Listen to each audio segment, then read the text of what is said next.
Are you ready, kids? Aye, aye, Captain!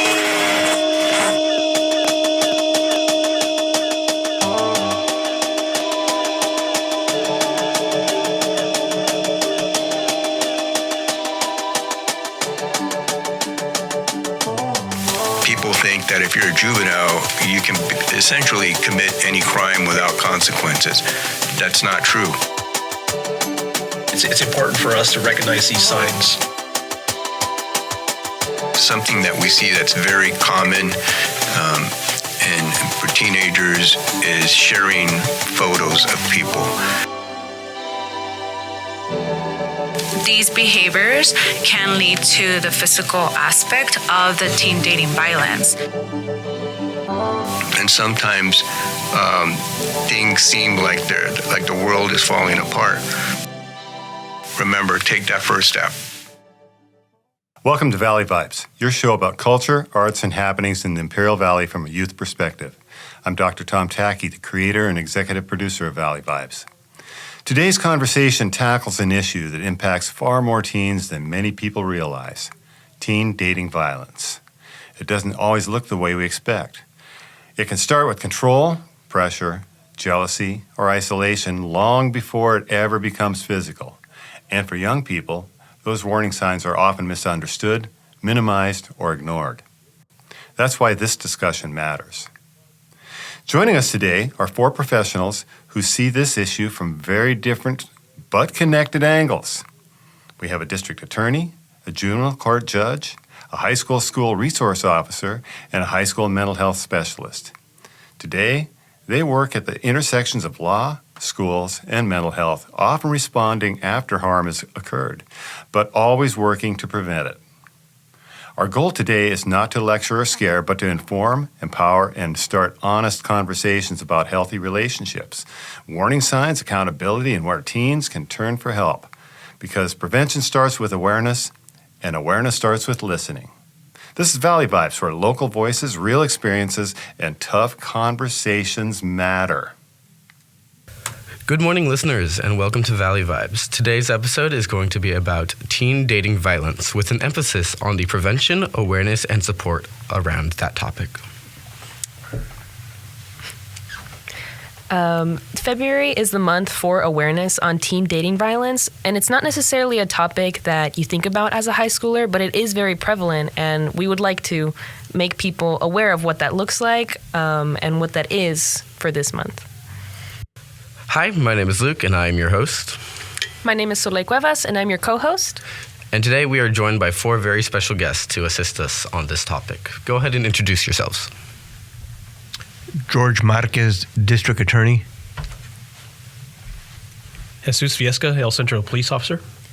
Michael Domenzine, Superior Court Judge.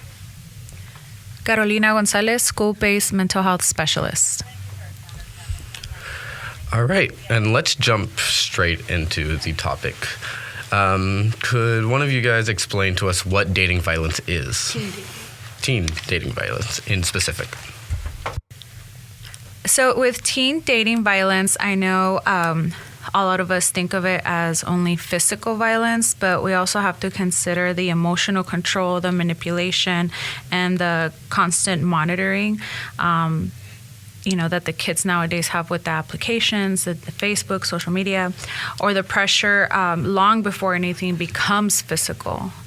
These behaviors can lead to the physical aspect of the teen dating violence.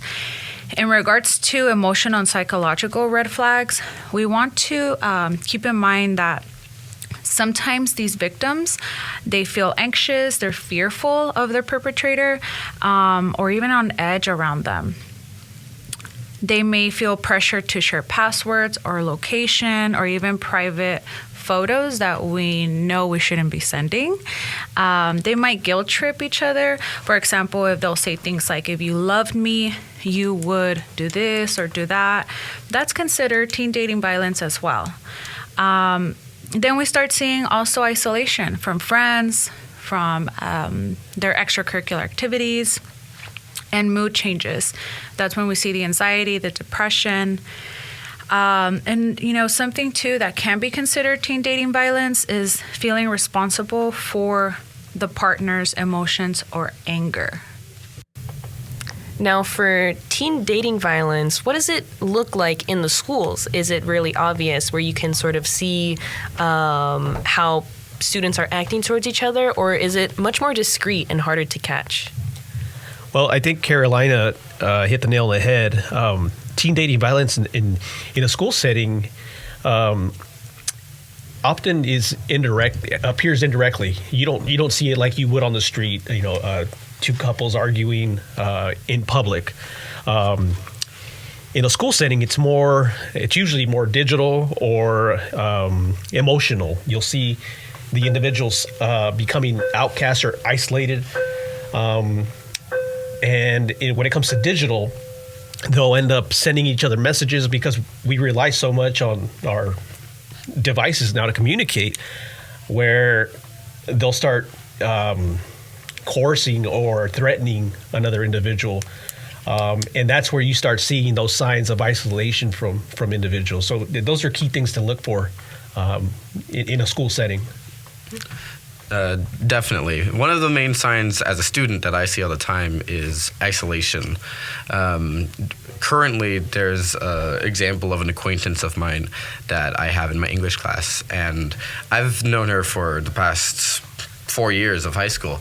And just this last year, suddenly she's been cutting off friends and talking to people less and doing less extracurriculars just because of this new guy that she's met and has been talking to. So I can definitely agree with everything you just said. Yeah, so it's indicative that we look out. We as school staff, school resource officers, including yourselves as students, have to look out for each other and pick up on these cues, because these individuals aren't going to go out and ask for help. They feel trapped. They don't know who they can rely on to come for answers. Whether they're embarrassed to go to their parents or the school staff, or they just, quite frankly, don't know how to deal with it. So it's imperative for students themselves, if they see this kind of behavior, that they report it to school staff, the resource officer. Just because they come talk to me doesn't mean they're getting in trouble. I mean, we're here to come up with a solution to help them succeed through school and in life. Yeah, and I want to highlight some behaviors that the students or even staff members, administration should never ignore. We've talked a lot about isolation. So we notice that a student who is, not friendly and social becomes withdrawn from everybody else. That is a huge indication that something's going on.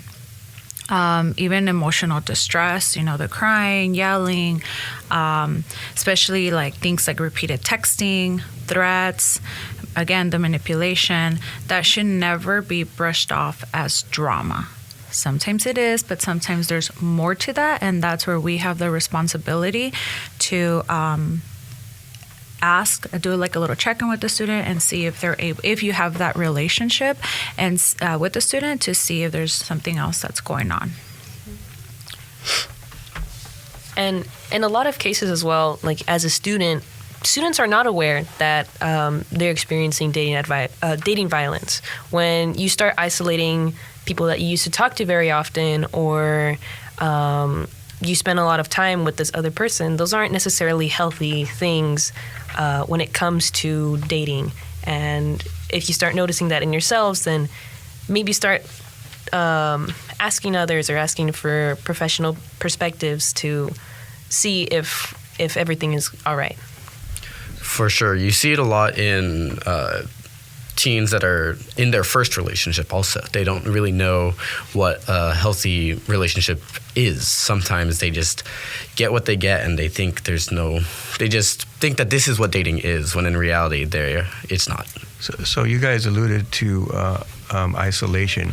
So in some of the worst cases I've seen of violence, you see control from one individual or the other, and they try to isolate them because it's an easier way to control them. So it's a control mechanism. And in some of the worst cases I've seen of violence, even homicides, we see individuals who try to control other people. So that is a big red flag. Nobody should be controlled. A healthy relationship is going to be a balanced relationship, and they're not going to try to isolate you from people who are a good influence on your life. So that's something to always keep in mind. You're listening to Valley Vibes, featuring a discussion on teen dating violence. All Valley Vibes episodes are available on the Spartan Sound Productions YouTube channel and wherever you get your podcasts, including Spotify, Apple, and iTunes. So, George, you mentioned that some of the symptoms that you see in some of your homicide cases, the isolation, for example, is also seen here in dating violence at schools. Where does the behaviors cross into becoming a crime? So obviously, when you have any type of physical violence, and the violence doesn't necessarily have to cause harm. So you could have what we call offensive contact. Let's say, for example, somebody grabs you by the arm in a forceful way. That would be considered a battery. And because there's a dating relationship, it would be considered domestic violence. So if you have contact, any type of harmful or offensive contact, that would be a form of battery, and that would be domestic violence. And there's different levels of that. There's felonies. If there's, for example, if there's more pronounced injuries, that would be considered a felony, which carries more jail time. It would actually be prison time. But there's also other things that don't require contact. For example, criminal threats. When you threaten somebody to kill them or to cause great bodily injury, and they're in sustained fear, and that threat is immediate, that would be a criminal threat, which could be prosecuted as a felony, which would be a strike conviction as well. Then you have stalking. Stalking is harassing with a credible threat. So those don't involve contact, but those are very common in dating violence situations. And again, these are crimes that can be prosecuted, and they're red flags. But before we even get there, you see the red flags, and we alluded to them earlier. And I think something that's very important for students to also understand, it doesn't always have to rise to the level of a criminal case for them to have some type of court intervention. There is also domestic violence restraining orders, which is a civil proceeding. And I don't want to get into complex legal terminology, but there is a difference between a civil case and a criminal case. And all of the things that George just mentioned, those are things that can be prevented with a domestic violence restraining order in the civil context. But in the civil context, it is actually much broader. So domestic violence does have different definitions in terms of the court and legal system. And so George just went over really what sort of the criminal definitions are: criminal threats, vandalism, certainly any physical contact which causes injury. But when you're talking about a civil domestic violence restraining order, the law is much broader, and it allows the courts to give restraining orders. Now, keep in mind with restraining orders, we're not talking about punishment in terms of being able to jail someone, place someone on probation. It is protective orders. You can't come around a person. You can't contact a person. You have to stay away 100 yards from the person, their pets, their family members. Because there's no jail time involved, the law allows the courts to use this broader definition. And so anything that the court can grant what's called an injunction for, if that has already happened, then the court can grant a domestic violence restraining order. So, for example, things that might not rise to the level of criminal conduct, like texting somebody incessantly, 50, 100 times a day, calling someone incessantly, that might not rise to criminal conduct where someone can be prosecuted. It can in the civil arena. So a court can grant someone a restraining order for that kind of conduct. Someone who is generally disturbing someone's peace, that's not enough for a criminal prosecution, but it is enough for the courts to grant restraining orders. And so there's a lot of nuances between the two that I think are very important for students to understand. And there's a lot of resources out there to help them.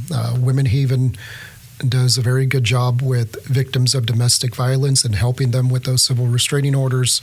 The district attorney's office has victim witness advocates who people can come and talk to sometimes. And even if it doesn't rise to the level of a criminal case, I think those people are very helpful in getting those victims help in terms of going through the civil restraining order process.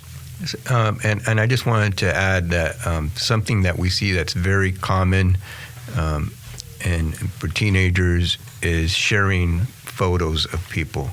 And that's extremely dangerous for various reasons. Obviously, the emotional consequences for the victim of that are tremendous. Sometimes that leads to suicide.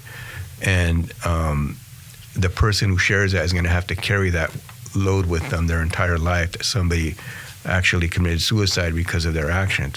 It is a crime. So if somebody has a reasonable expectation of privacy and you take a photograph of them, let's say if they're naked or something like that, and you share that, you will be prosecuted. Okay, that is a crime, and it can rise to a level of a felony. Now, I just want to address real quick, because I think there's some misconceptions about consequences for juveniles. So people think that if you're a juvenile, you can essentially commit any crime without consequences. That's not true. There's a court system, and you will be prosecuted. You will be brought through the court system. And you'll be ordered to go to court. That means you don't have a choice. You have to show up to court. But besides that, there's also consequences that we really don't see at times. For example, and I know this, somebody wants to get a good federal job or a job that requires a background check, they go interview people. And even if that is not on your record, they will look into you, and that can cost you your career. So, because that goes to your character. It goes to the type of person you are. So if you're willing to harm somebody, like to inflict that type of emotional harm on somebody, they're going to say, we don't want this person working for us. So there are consequences, and the consequences, even if you're a juvenile, are severe. So don't do it. Yeah, you bring up a good point there, Mr. Marquez. Social media, people are sharing photos, and now it's getting even more so prominent with artificial intelligence. People are utilizing a regular photo, they're uploading it onto AI and turning it into whatever the heck they desire. And it's gotten so bad where that single harmless image can turn into something bigger and constitute or borderline, bullying in some cases. But that's for another topic. But know that even for something like that, I mean, there's people here on campus that are here to advocate for you and to support you if you encounter a situation like that. And just to touch off what George mentioned earlier as well, he is correct. We have a juvenile court system. That is the current assignment I'm on. So we as judges do change assignments every 2 to 3 years. We rotate into our new assignments. And my new assignment this year, starting this year, is the juvenile court, which consists of dependency. So that's when the parents are doing something, wrong, or there's some issue at the home, drug use, mental health issues. The parents have been arrested for committing a crime, and the children don't have anywhere to go. But it also encompasses juvenile delinquency, and that's what George was referring to. So kids, unfortunately, sometimes they do things that don't warrant their release back to their parents, and they go to juvenile hall, and it's basically a jail for kids. And there are kids in custody all the time. Right now, as we speak, there are children in custody for committing crimes. And what George said is correct, and it is something that even teens do need to be aware of. If you do these kinds of things, if you are harming somebody in that way, whether it be, again, sharing the photos or something where I think most people understand, again, the physical violence, most people who think logically understand if you're committing physical violence against a partner, somebody you're dating, that's wrong. But both of them can land you in custody, and it's not a fun place. It's not a fun place for adults, and it definitely is not a fun place for children, minors. The law is very different. We do treat minors differently. Our goal is to rehabilitate But that doesn't take away from the fact that you, yes, can find yourself in custody for committing acts of violence, sharing personal photos like Officer Viesca mentioned, or doing the sorts of things that George mentioned. The things shouldn't be done, and people need to be aware of them. And it's very common in dating situations where, two teenagers are dating, they have a difficult breakup, and one gets very upset, very angry, and one way they get back at them is by sharing photographs. Don't do it, because I will prosecute you. You're listening to Valley Vibes, featuring a discussion on teen dating violence. All Valley Vibes episodes are available on the Spartan Sound Productions YouTube channel and wherever you get your podcasts, including Spotify, Apple, and iTunes. And I think it's important also to understand, yes, there are these punishments, juvenile hall, as George mentioned, when the prosecution, jail time and probation, but there does need to be an understanding that for the perpetrators of domestic violence, the people who are doing the things that they certainly should not be doing, it's not always about punishment. There are programs that they would be ordered to do, such as anger management. Often we order people to do what's called a batterer's intervention program.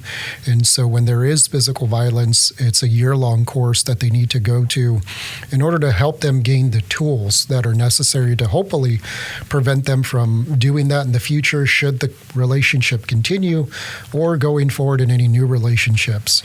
And it's important to understand something else in the context of not just teen dating violence, but dating violence in general.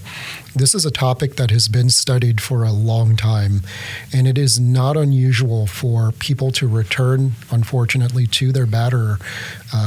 The studies usually say about 5 to 6 times before 7 times. All right, yeah. So it's a lot before they actually leave, or sometimes even before they report it. And for the perpetrators too, we've been very victim-centric here today, and we've talked a lot about the resources available. But you understand, if you're a person who is sort of having these thoughts, it's important for you to reach out too. If you are in a relationship that for whatever reason you feel that you are having violent tendencies or thoughts, or doing things that are controlling, or that you feel may be controlling, maybe you need to reach out and talk to someone as well. And I'm sure there are therapists here in the school that can talk to you about those kinds of feelings and hopefully give you some good tools to use. And there's certainly organizations outside of the school that can also assist with that. And so it's preventable on both sides. And again, that's part of the communication that needs to happen between the partners in order for it to be prevented from all sides when possible. Now, from high school, right, reaching out can be a very difficult thing to do. And what would it look like for students that maybe, if they are feeling threatened by someone, what can they do? Or even if they don't feel threatened, but they notice some red flags, who can they reach out to? So here at Central, we have the mental health specialist, which would include myself and Cassandra. But of course, we also have our great counselors in the counseling department, our school resource officer, Officer Viesca, and obviously administration. However, if they feel more comfortable with other staff members, like the teachers, security guards, the lunch staff, they can go to them too. And we'll try to collaborate with each other to see how we can support the student. Keep in mind that everything is confidential. However, there's some limitations. So if necessary, we may have to report to our officers. And as well, depending on the severity of the case, we would have to get parents involved as well. But we also, again, we try to maintain the confidentiality of the student and the incident that happened. So if all staff members are trained of what to do whenever there is a crisis, this would be considered a crisis here at school. So again, we just talk and collaborate, and from there, we may pass it forward to our SRO. Right, absolutely right. So I'd like to the individuals that are listening to this podcast to know, you may attend Central High School, you may attend Southwest or another high school in and around Imperial County, but reach out to your school resource officer. Our role, especially mine, is a role of safety, prevention, and support. It's not just enforcement. You don't get in trouble for talking to me. Additionally, getting help early often keeps things from getting worse. And in a school setting, this is where the signs first start appearing. And it's important for us to recognize these signs. You're listening to Valley Vibes, featuring a discussion on teen dating violence. All Valley Vibes episodes are available on the Spartan Sound Productions YouTube channel and wherever you get your podcasts, including Spotify, Apple, and iTunes. So if you've been a victim of some type of dating violence and it arises to a level of a crime, a referral will be made to our office, prosecutor will review it, and if there's sufficient evidence, we will charge the case, maybe as a misdemeanor or maybe as a felony. But I think one of the most important things to keep in mind is that if you are a victim, there are services available to you. Even in our office, if you are a victim of any type of, this would fall under domestic violence because it's dating, we would assign to you a victim witness advocate.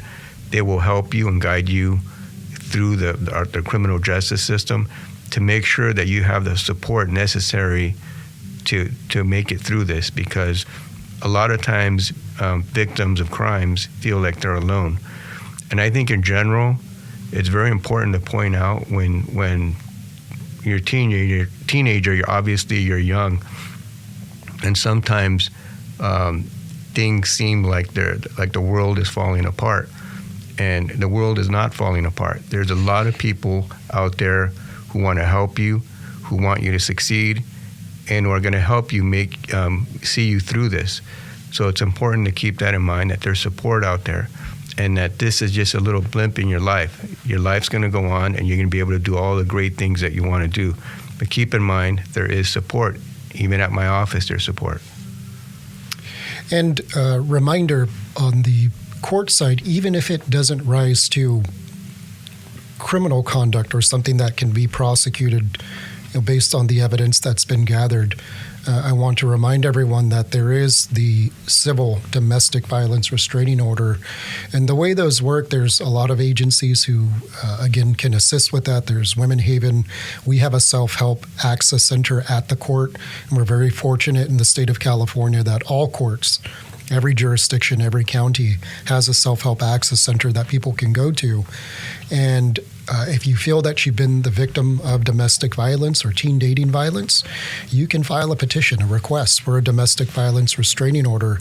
And the law is very much so, not so much on the side of one person or another. And I want to make sure to always reiterate that, us as judges, we are neutral parties. We don't take sides. We're not supposed to do that. I can't take the side of a victim. I can't take the side, certainly, of a perpetrator. We're supposed to be, again, right down the middle, a neutral party. But again, the law is very good in terms of getting these things done quickly. By law, when someone comes in and files a request for a domestic violence restraining order, the judge who those are assigned to must review the petition or the request before the following business day is up. So, for instance, if someone files a request on a Thursday, the following day on Friday, they're going to have an answer as to whether or not that order has been granted. And so those orders are granted very quickly on a temporary basis, and the hearings on those are set within 21 days. And so you'll always know that you're going to have a quick answer as to whether or not you have protective orders, and then you're going to get a hearing fairly shortly after that. Now, sometimes those hearings can be continued out, but again, that is a way for somebody to get protective orders quickly. There is not just the petitions that are available in the Self-Help Access Center, but instructions. And so even if somebody is not comfortable going to, let's say, a Women Haven or an outside agency, they can always go in, and if they're more comfortable on their own, looking through the information, a good set of instructions is there. It will explain the law and layman's terms, so in everyday sort of talk, and they can go through it on their own and fill out that petition and make the request and get some orders that they may not be able to get, again, if it doesn't rise to the criminal context. Yeah. And so that's a very important asset that everyone has available to them. So if you're listening and in a situation, I really hope you take that advice into account. Now, on a lighter, happier topic, for the adults in the room, what are some aspects of your relationships that are happy, healthy, that you would see in a good relationship? So something that every relationship, including teen relationship, should have is the respect and the trust between each other. A balance of the respect for each other. Clear boundaries, and these are spoken boundaries. Sometimes we assume that the person knows, but a lot of times we're wrong, or the person doesn't know. Feeling safe to say no to something that they don't feel comfortable with, and the ability to disagree without fear. It's okay to disagree and not be on the same page with certain things, as long as you're able to communicate and compromise. Compromise is a huge one. But most importantly, do it without feeling scared or having that fear in your relationship. Communication that was mentioned is obviously very important, and being comfortable in that communication. So being able to be open with your partner, whoever it is that you're dating, and also understanding, not just for teens, but for adults too. No relation is perfect. And I know we discussed earlier sort of this nuance between sometimes people, well, this is just everyday drama, and it being much more than that and it crossing over. I don't want to understate that. Yes, that is a part of a relationship as well. Even for adults, there's always going to be, some issues. And some things don't rise to the level of domestic violence. And you shouldn't feel any less about your relationship because it does involve that, because everybody goes through that. And so having that open dialogue with, again, your dating partner is something that's very important, because that's going to help you come to a realization of when things are going to be crossing over into violence, as opposed to just sort of the everyday things that people go through. And again, certainly, touching base off of what Carolina said, being able to talk to your partner about what you're not comfortable with, what you are comfortable with, and having an understanding of who your partner is very important. And that's going to be something that's going to help kids hopefully transition into adults and continue to have healthy and happy relationships. So I think a healthy relationship there's a lot of give and take. And so each person has things that are important to them individually. And the other person has to realize, and they have to give into that and say, you know what, these things are important to them, and I am going to participate or allow them to continue enjoying whatever is important to them. And also, I just want to echo what they said. About communication. Communication is key. Always, if something is bothering you, you need to voice that opinion and let it be known. Respecting boundaries is very important. And if they don't respect your boundaries, that's a red flag. So I look at everything from a criminal perspective. So I'm like, yeah, have them respect your boundaries and communicate, and you'll have a healthy relationship. Right. So, yeah, boundaries is a big thing. In addition to that, consent. Consent is freely given.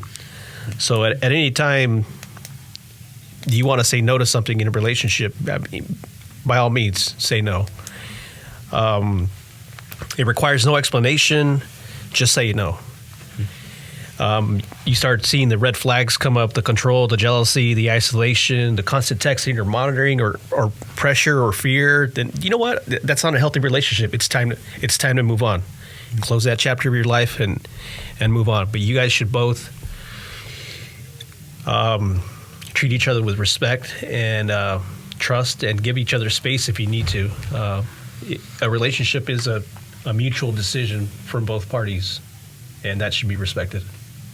Absolutely. When it comes to a relationship, you're both still individuals. Nobody should have limiting control over the other, and you should be comfortable in openly talking to the other about whatever you want. And whether it's a more sensitive or a goofy topic, you shouldn't have any sort of fear between the two parties. Yeah, absolutely. So as we come to a close, any final statements, messages, or advice that you have for anyone listening at home? Yeah, so I think it's very important that if you feel like you're in a dating violence situation, I think it's important that you take that first step and talk to somebody and try to get out of that situation. Because if you don't, it can get worse. So taking that first step, and everything in life, everything in life, anything you want to accomplish in life, you have to take that first step. And getting out of a bad situation, you also have to take that first step. So don't be scared. Again, there are people out there who support you and who are going to see you through this. So remember, take that first step. I want to mention and emphasize that the feelings and concerns that some of these students may feel whenever they're in a situation like this, they're valid, and just to always remember help is available here at school, but also in our community as well. Specifically here at school, like I mentioned, we have our school-based mental health specialists and our counselors. Reach out for help. I know Mr. Marcus touched on suicide and suicidal ideation. If you are at home and you feel lonely, you need that support, please reach out to the suicide hotline 988 or the people who you trust at home. That could include parents, siblings, even our neighbors. They can provide a lot of support as well. And one last funny fact that we just realized is that everyone here is Central alumni or is going to be Central alumni. So this is a fun little group of Central kids talking about dating violence. And that about wraps it up for us. Yeah, thank you to all of our guests for speaking. It was very informational, and I hope our listeners are able to also tune in and learn some things from this as well. For those of you, just be responsible in relationships, think before you act, and you never have to rush. Don't ever feel pressured to say yes, and just stay safe out there. This program was produced and brought to you by Spartan Sound Productions. Special thanks to our community guests George Marquez, Jesus Viesca, Michael Domenzine, Carolina Gonzalez, and our hosts Luke and Soleil. Thanks also to Dr. Thomas Tackey, creator and executive producer of Spartan Sound Productions, the administration of Central Union High School, Mr. Javier Fimbres, and Power 98 for hosting us, and to you, the listeners.